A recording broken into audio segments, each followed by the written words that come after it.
Hello, entrepreneurs, dreamers, business owners, and happy people with high hopes. Welcome to Cashflows with your host, Cash Matthews. All right, welcome to the show. This is Cashflows. I'm Cash Matthews, your host for the day, and we're very glad you're here. You know, this show is designed around a philosophy called Fire, Aim, Ready, and we talk to entrepreneurs and family people and people on a journey and talk to them about shortcuts that are out there in the world, and we do that by copying off of our neighbor, and that's one of the things I learned in the third grade that was negative, Kenneth.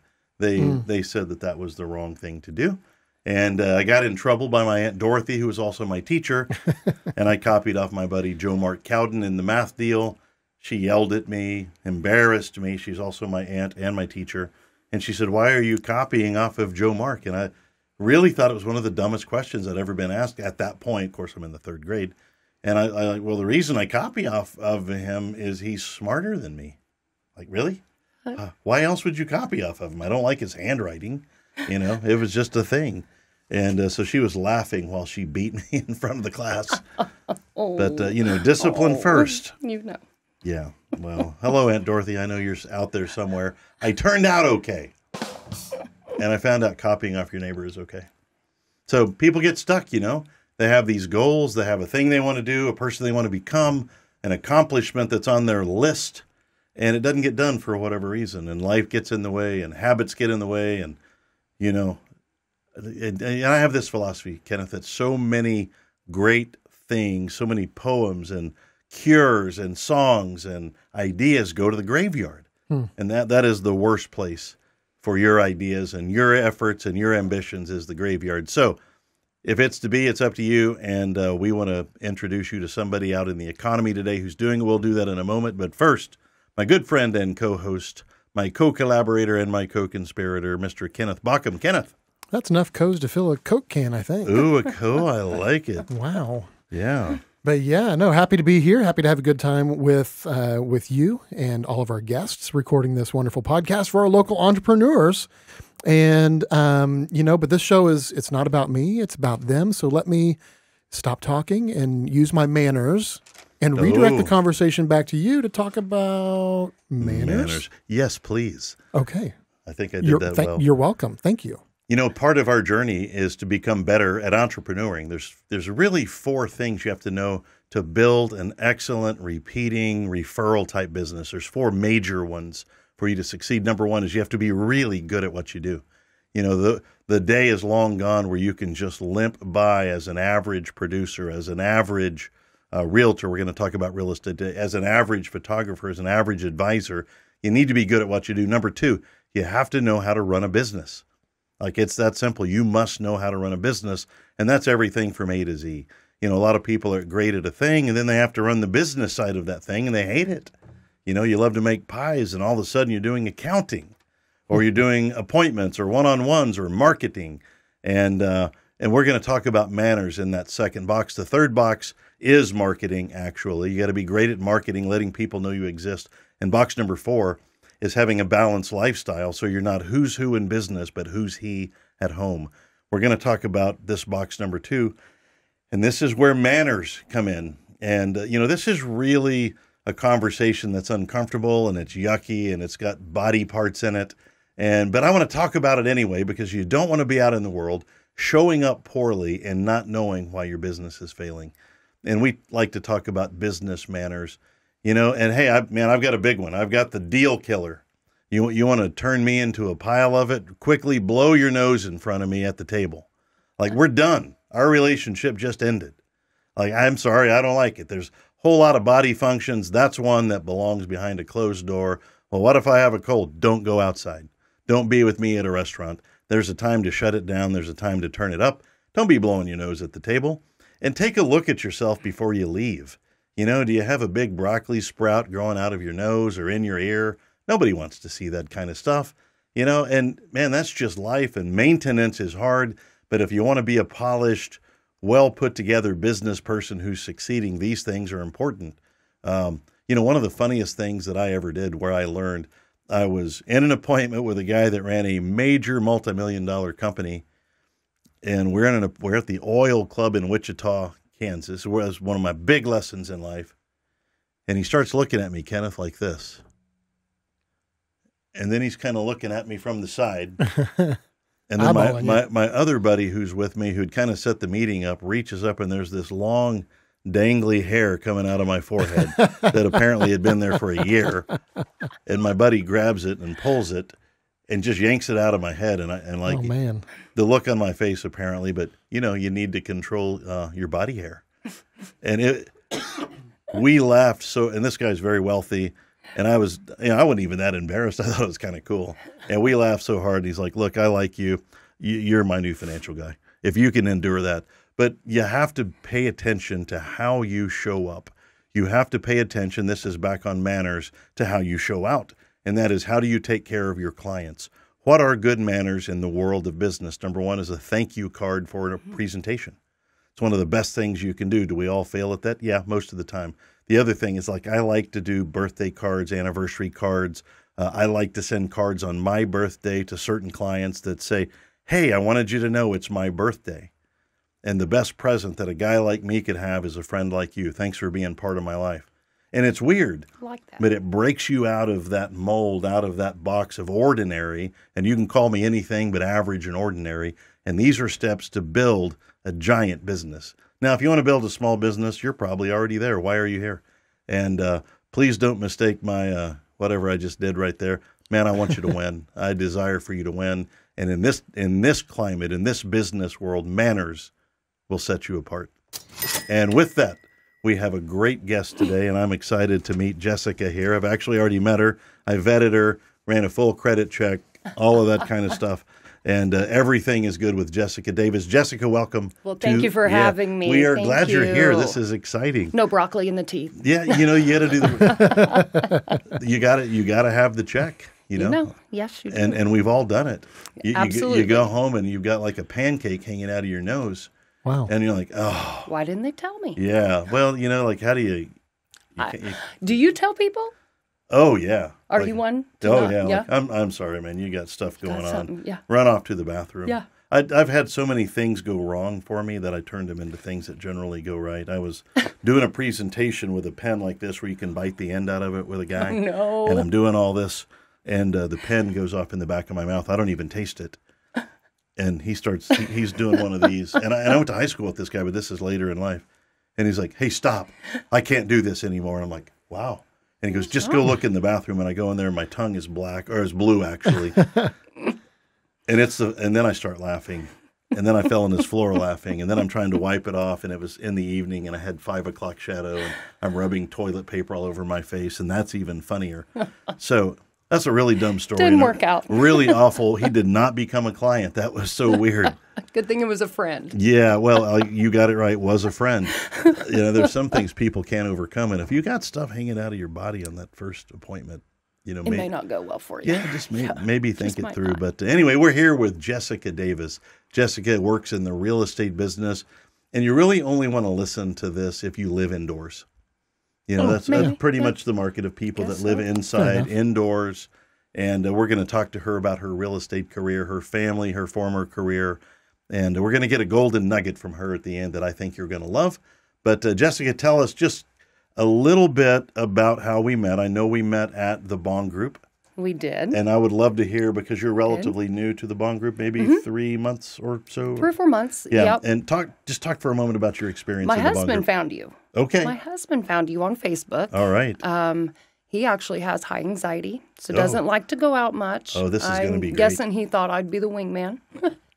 And told me about you, and I thought it was a great idea. Okay. I'm not one to go out and just make artificial friends. Yeah. I like to find people that are my clique, are my crew, and that know me for me. I think you're thinking the word tribe. There you go. Yeah. Tribe. Tribe. Even I like that word. Yeah, that's kind of been our word. So I like that. And so you've been around a few months, and I can't recall. You've been to a couple of events? I've done a couple. I've done the coffee. I've done a couple meetings. I've got to get up and speak. Oh, you did? Oh my gosh. Okay, how was that? It was nerve-wracking, but okay. And like my 8-year-old said, you did good, Mommy. Yeah. Everyone's nervous. You did good. So I guess I did all right. Yeah, they tell, have you heard the tips about what to do when you're nervous at public speaking? No. Like that, you imagine that everybody's just like you. And I've been through formal training. Imagine everybody naked. Well, I started speaking at 18. Like, that didn't work. That's not a good Like, idea. I was like, No. hey, what's up? Right. It's terrible. We're just staring. Yeah, that's and I wasn't always a decent speaker, but then imagine them with a plate of spaghetti on their head. Oh my. Yeah, I mean, I've been through all of them, and sometimes you just got to power through. Yeah. I get agree. up, say the thing, I and agree. then once you realize you're good enough, then you're good enough. Absolutely. And you did great, by the way. Oh, thank you. At your presentation. Thank you. Well, short and to the point. So have you been able to do some one-on-ones with people? I know you guys live outside. We live in Skiatook. Okay, so you're a little ways away. About 25 minutes north of Tulsa. Okay. So not too far on the other side of Collinsville. Yeah, yeah.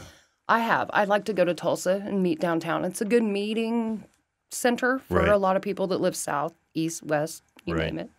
I'm north, so we get together. I like lunch. Oh, yeah. I'm a Lunch, guy. it turns into an hour to hour and a half, and you just talk. And really, it hasn't been always about real estate. Right. I just want to get to know these people and build friendships, see what they like to do. I think that is the essence of networking. I agree. And the great thing about it is it's the easiest thing to do. 100%. You get together, you have lunch, and you just talk about Life. kind of whatever. Yeah. So have you made some relationships that you're friendly with? I have. In the Bond group? I feel like I've done it enough. A lot of youngers will come and say, I don't know what to talk about at one-on-ones. I just started my business. And, Right. and I tell them, you don't have to talk about just your business. Right. I just want to know you. Yeah. I want to know what you like, where you went to school, where your family is, Right. just basic stuff. So I do feel comfortable in that aspect of definitely being able to get out and good there. on you for that. I met a young guy, maybe 2 or 3 weeks ago, and he was in that spot, brand new business. Mm-hmm. And, he was saying, I'm kind of nervous and I'm not prepared. I'm like, so my thoughts aren't about you as you are. I'm investing in the you from 20 years from now. Mm-hmm. And but to be that guy, you have to have some mentorship along the way, and you're kind to do that for people. So good on you. Well, we always got to start somewhere. Yeah, for sure. So. And what is? Tell us about Jessica Davis. Give us an overview. Many layers. Yeah. Onion and layers. I probably from the outside look just like a tall, bubbly blonde, but I do have lots of knowledge and background. I'm Right. the oldest of 4 girls. Oh, very so cool. I was born a leader. I didn't choose it. It chose me Right. from a very early age. Okay. We got out there, like you said, I'm a realtor. Right. So realtor, mom, wife, daughter, and I'm more shy than I used to be when I was young, No which kidding. is funny. Yeah. I did acting as a kid. My mom, she enrolled me in any acting class you could think of, just because I enjoyed it. Not a stage mom by any means. Right. Made me work for everything, and I got out there and did it. But drama's different. Drama's different. You're acting like someone different. Right. No one's judging you. It's a Right. character. Right. And I always played the villain. Ooh. Okay. Because I could never be a villain in real life, but it's fun to play one. Fun to I play will the say villain. that for sure. Got it. I'm into nature a lot. I love fishing, hunting. I grew up doing that. My Yeah. mom played piano. I don't play any instruments, but I do love music. Love music.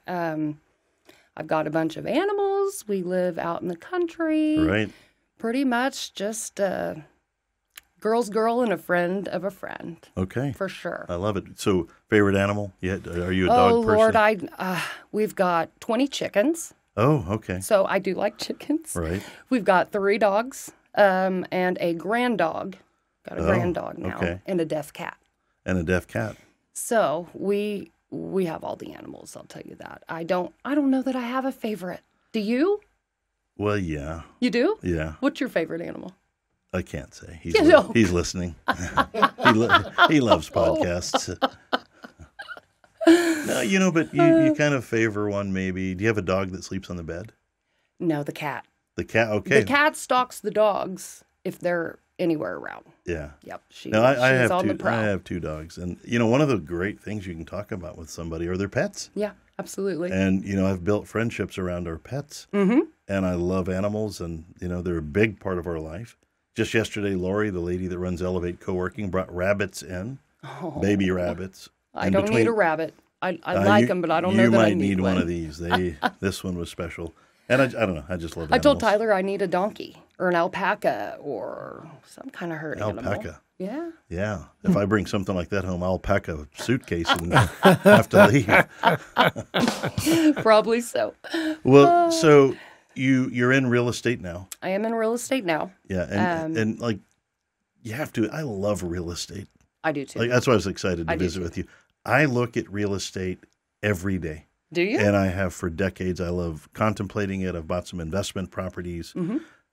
And, being here in a fairly new area for us, it's a way that you can learn Yes. the metro and what people are doing and what life is like. Mm-hmm. And, man, I love real estate. And I go to the real estate auctions. And so I love visiting That's with great. realtors who are out, doing things. Doing it. Yeah. So what did you do before real estate? I actually was a paramedic. I Oh. started in medical at a very young age. My parents divorced when I was in 6th grade. Okay. So at that time, we moved to a different town. I wasn't a real happy teenager. Okay. That really burst my bubble. That put me kind of in a very wrong, ugly just direction. Right. I was lost as a kid. But I always knew education was power. Right. And what you know will set you for life. So I went ahead and I enrolled in Tulsa Community. Let's see, it was called Tulsa Tech at the time. So you Okay. could go to high school, and half of the day you could job out and go to nursing school. Oh. I chose nursing. There were different things you Right. could do, welding, things like that. I chose nursing. So I finished the nursing before I actually turned 18, but I couldn't take the test Oh. till I hit 18. So that hit right at the end of my junior year of high school. I passed, turned 18, graduated early, and went to work at the nursing home, the local nursing home. Oh, no. Okay. They offered me $6.66 an hour. Wow. Okay. I said, give me $6.65 and I'll take the job. Okay. So took the job, but I had to do laundry first. Laundry, yes. And this was back before they did throw away anything. Right. Throw away Oh, nothing. man. It was all cloth, all hand done. I've never been so grateful to move up from a job or permission. It was rough. Well, it was rough. there's motivation right Yeah, there. absolutely. And talk about Oh being my humble. gosh. Wow. But I made that money and I paid my cell phone bill and, I got up and I did it. So Right. that summer I worked the night shift for the local nursing home.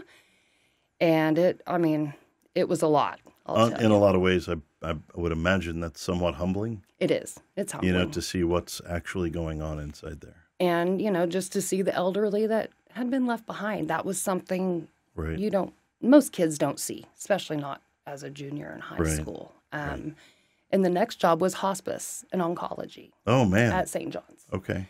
So I went, that was another job that was hard. Yeah. It made me very grateful for my family. It made me grateful that I had a mom and a dad and sisters and Right. everyone that would gather around. But none of my patients really went home or had a happy ending or, Yeah. anything like that. So that took some soul searching for sure. Yeah, And I can't even imagine. just do it. And I actually, one day I came in and there weren't many, there wasn't room for me. There weren't enough patients for me to work. And so it was either you go home or you float to a different floor where you're needed, where someone's short. And they sent me to the emergency room. Oh, boy. Oh boy. Yeah. I almost wanted to go home instead, but I'm not a quitter. I powered through. Oh, my gosh. And I went down there, and I loved it. I loved it. Wow. It was a very fast pace, Right. but everyone had the same goal. We get this patient treated and either home or to the floor. Right. That's not my patient. Right. That's not, you do. It wasn't anything like that. And so just that team aspect was unbelievably awesome to me. And I grabbed onto that. And I went back to EMT school and got on with the paramedics and the Wow. ambulance service and What a journey. did all that, got my paramedic and stayed for all my 20s. I was Wow. there. So how long total as a paramedic? 10 Wow. years. About, eight I or had nine, I think. I had maybe. a friend that did that, and I heard stories. I'm sure you have a few stories you don't want to tell. Oh, you have plenty. Yeah. There's a lot of things, but like I said, there's a time to grieve. There's a time to be happy. There's a season for all things. There is And for being all a things. medic, There is a season. You see it all. Yeah. You can't sit there and dwell on someone passing because you're delivering a baby in the next 5 minutes. Right. You know, you don't. Even Steven, it balances out. Absolutely. But at least there were some happy things in there Yeah. versus everybody dying on me. Yeah. Not all of them did. And I had the training, and if Lord let me do it, they didn't die. You know, Right. some did, some didn't. But it was a good experience for sure. Okay, so you ever thought about being an EMT, EMS? Yeah, a little bit. Yeah. I've known people that have done it, and it's graphic, but it's interesting. And the things that they see and the situations they're called into. Yeah. Not my deal. Like I like living the nerdatorium over here. Well, and that's what my husband said. How do you do that? And I said, well, if I don't, who will? Right. If not me, yeah. Okay, well, so let's talk then about moving from the EMT world Yeah. into the real estate world. And Like that's a night and day. completely different kind of transition. Now you're in sales. Yep. You know, you have to find clients, develop a business, do marketing, all those things. Self-promote. But yeah, very different kind of thing. Walk us through becoming a realtor and what that's been like. Well, I actually went through real estate school during the pandemic. Okay. I homeschooled my kids on one computer and went to school on the other. I don't recommend that. Right. I don't recommend that. So I went ahead, got that. My thoughts were, what is something I can truly help somebody? Mm-hmm. Maybe it's not their worst day ever, Right. like before, but something that will make them smile. And to gain someone's trust is just something very important to Right. me. And so getting out there and promoting that has been the most difficult for sure.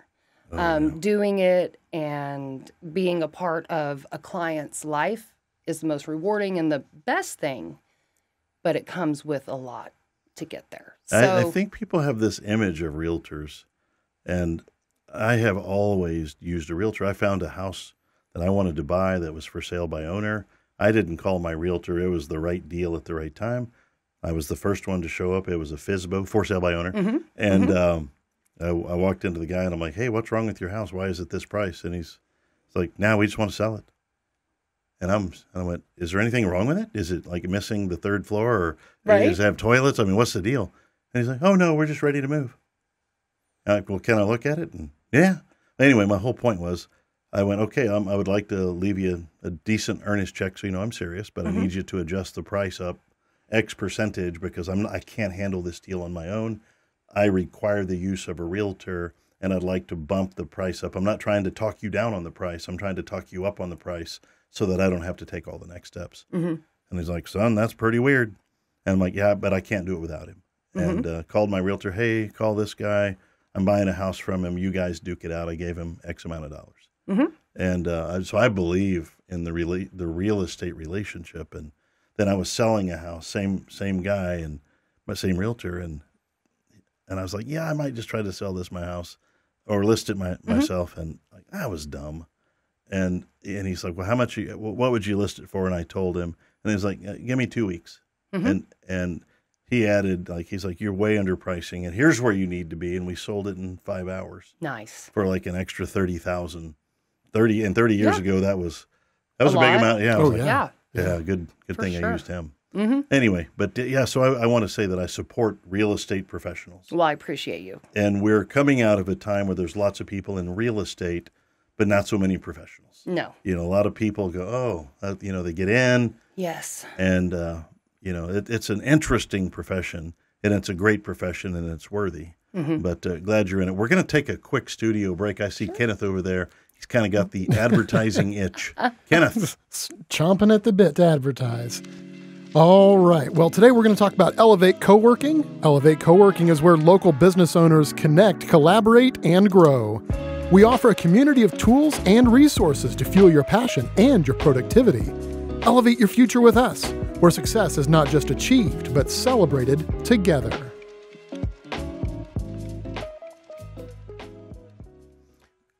All right. You excited to be back? That was a good ad. Oh, yeah, that was fun. Oh, thank you for that. I appreciate that. Yeah, so we are here today with Jessica Davis, and Jessica is a realtor in the Tulsa metro area, and you can find her at jddavis.cbtulsa.com, or you can find her on Facebook. You can find her in the Tulsa Business Owners Networking group.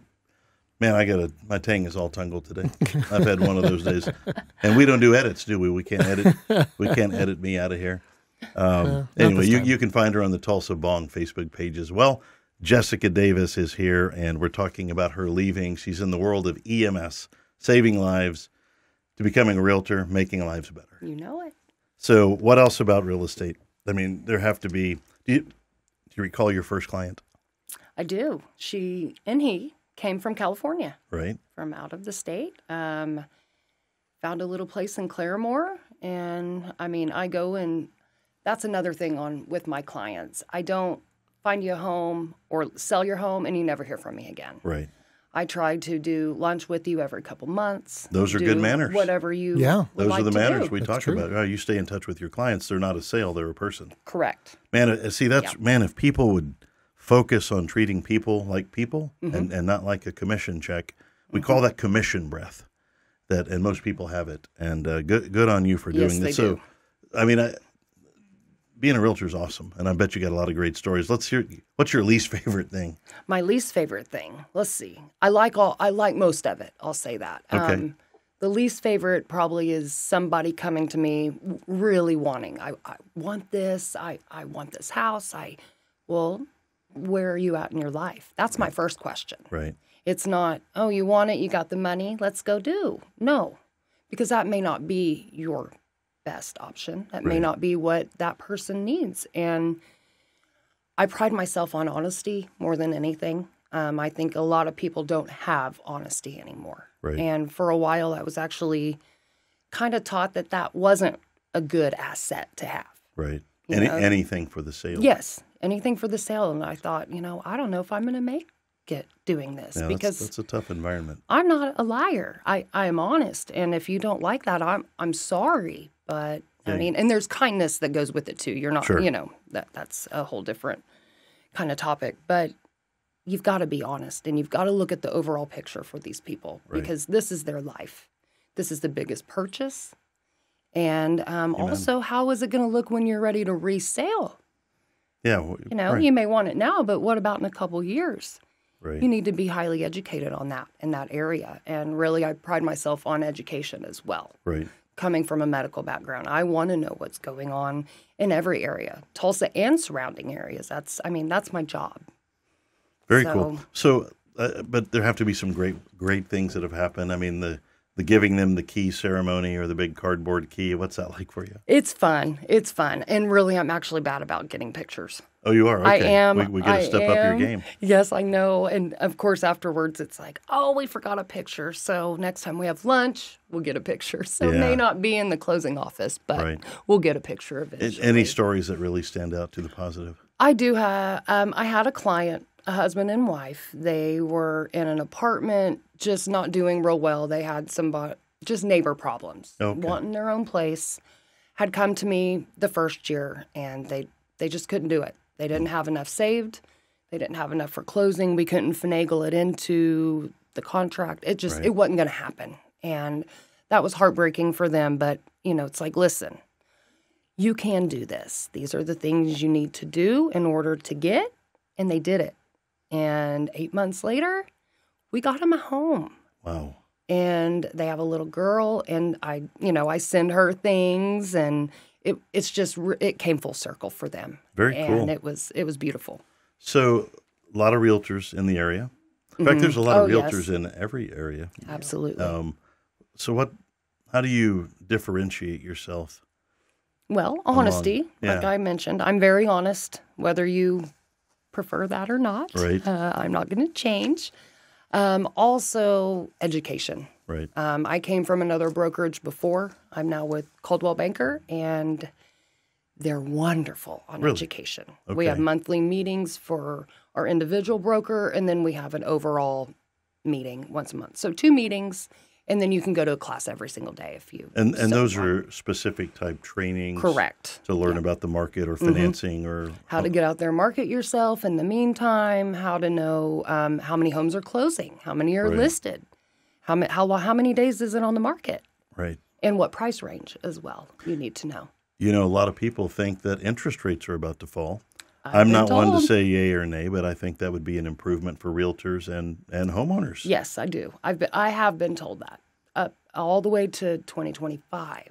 Yeah. They're supposed to start We can have that conversation off trending the air. down. There We'll see. are things We'll see. That driving was per lender. Yeah. So, Well, lenders kind of have to say that. you're right. And I'm just the guy that's like, yeah, or yes, it's going to happen. So you're a realtor, not a broker? Correct. But what For now. Oh, well, okay, that's where we are right now. What's the difference in a broker and a realtor? A broker and a realtor do pretty much the same thing. A broker goes to school longer, has more in-depth knowledge of finances, legalities, Right. things like that.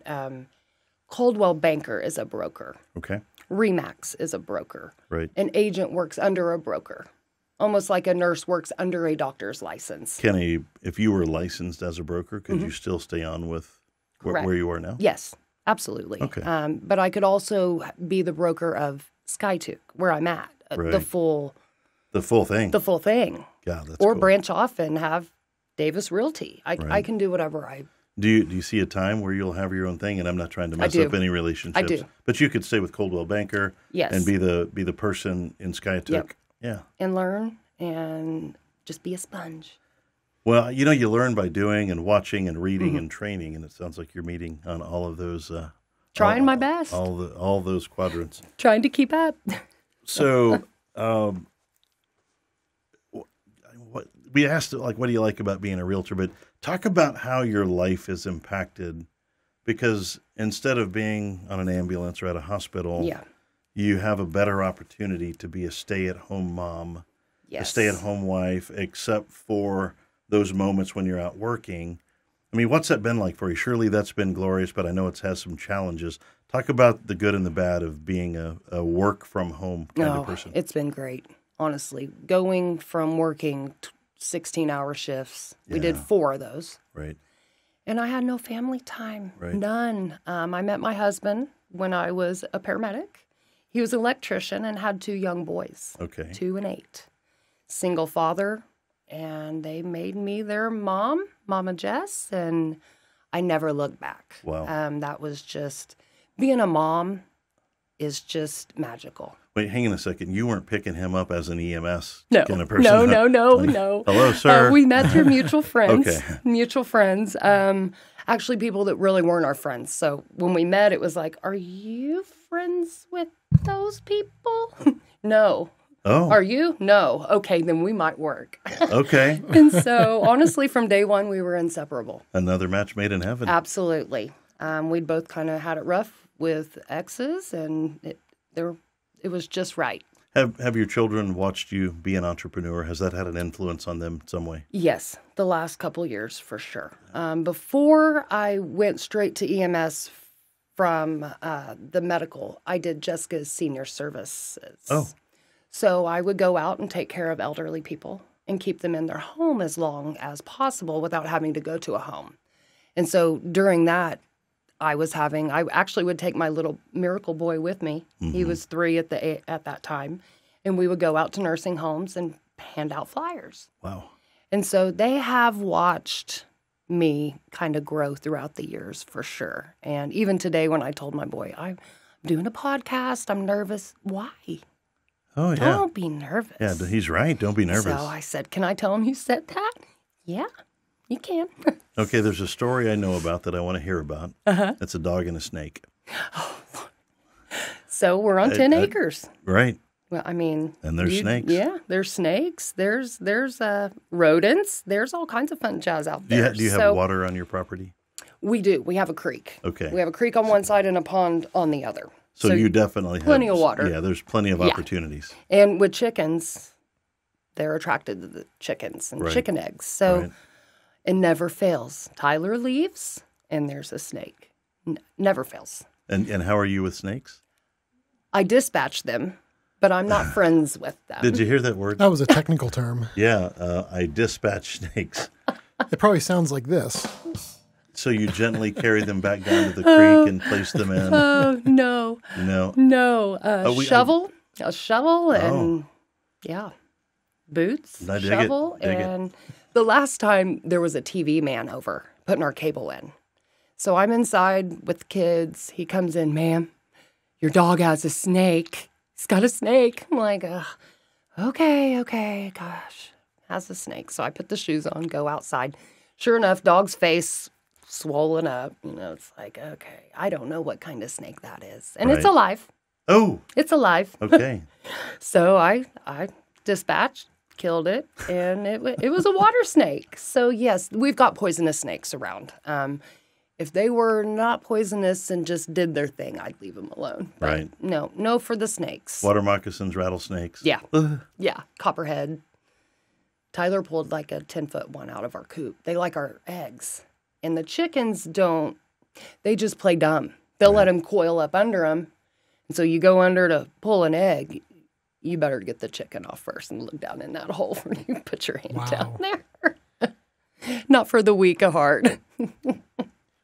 You just gave us some eggs to No snakes. I'm not going to lie, I'm freaking out a little bit.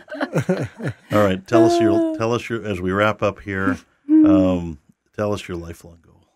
My lifelong goal. Lifelong goal we want to hear. Honestly, to give more.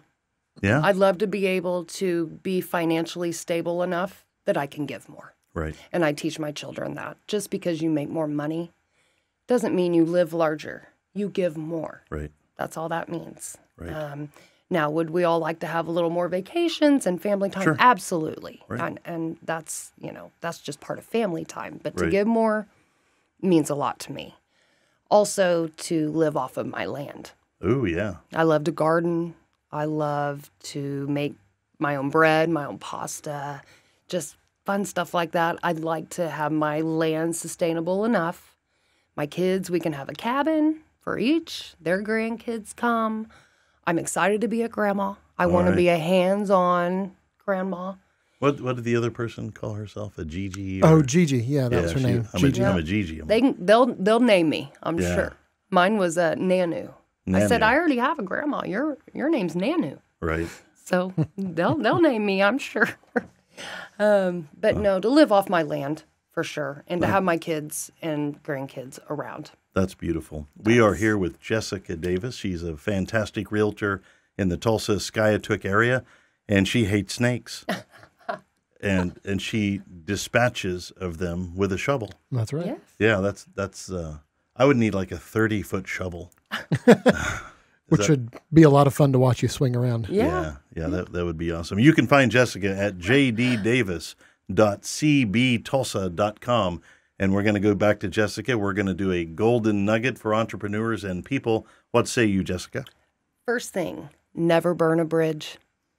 It is a small world. Right. And you burn a bridge and it will be smaller. I'm sure of that. I personally have never done that. Right. But I was taught that young, and I've seen it happen to plenty. Right. And had I not done what was right, it could have happened to me just as easy as anybody else. Sure. Second is kindness. Kindness and honesty cost nothing. We should all give a little more of that. And those are the big things right there. Kindness and honesty cost nothing. I think there is our tagline for Jessica today. Yeah. All righty. Well, Jessica, thank you very much for being here. Thank you. We're here with Jessica Davis, realtor in the Tulsa metro area. Jessica Davis, jddavis.cbtulsa.com. If you want to have a conversation, also she can be found on the Tulsa B.O.N.G Facebook page, and where she is a newer member, but somebody who's making her presence very well known. So anyway, I think that's a wrap, Kenneth. All right. I think it's time to wrap this thing up. And first, I want to say we're glad that Jessica's here, and Kenneth, glad you're here, our sponsors as well. Thank you. And thanks for those of you who are listening in and sharing this podcast with your friends. You know, today would be a great day to just be nice to each other. That's as simple as it gets. If you want to build a life and build a business, that'll go a long way because, as you say, it's free. It's free. And here's another thing that you might think about just for today. This would be a great day to forgive somebody that absolutely does not deserve it, because forgiveness is about you, not the other person. It's about cutting those ties, those binding chains that keep you in a certain kind of bondage that are really self-inflicted. Forgiveness is about you and letting go, and that way you can let go and step up simultaneously. And we're thankful for you being here today. And just as a reminder, this show, Cashflows, is about you. Thank you for being here. That's our show for today. Stay tuned for another riveting edition of Cashflows.